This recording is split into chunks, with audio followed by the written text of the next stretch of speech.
قررت اعمل لهم من رغيف الخبز يا جماعة نوع حلو حلو بسيط وخفيف جدا. طبعا السكر هذا اللي احنا شريناه حقه 10 شيكل. انتوا عارفين في غزة عنا الاسعار نار، يعني فيش مزع عنا هنا في غزة، حصار ودمار واستغلال وما احكيلكوش يعني. الحمد لله رب العالمين. على كل حال عندي قرفة وسكر وزيت وسيرج ومعلقة سمنة بحط على الرغيف، السيرج والسمنة وسكر وقرفة، وبضغط القطعة الثانية تاعت الرغيف الخبز وبحطه وين على النار يتقحمش عندي، وبعديها بقطعه. دعاء لكم يا جماعة إن الأهل غزة إنه ربنا يفرجها علينا وتخلص الحرب.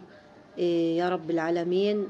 طبعا احنا معاناة ما احكيلكوش يعني. طب انا عشان اعمل هذا اللي انتوا شايفينه اشي بسيط، لكن انا بالنسبة لي كلفني عشان احصل على نوع حلو، انه الواحد شوي بده يوقع من طوله، سكر انحرق.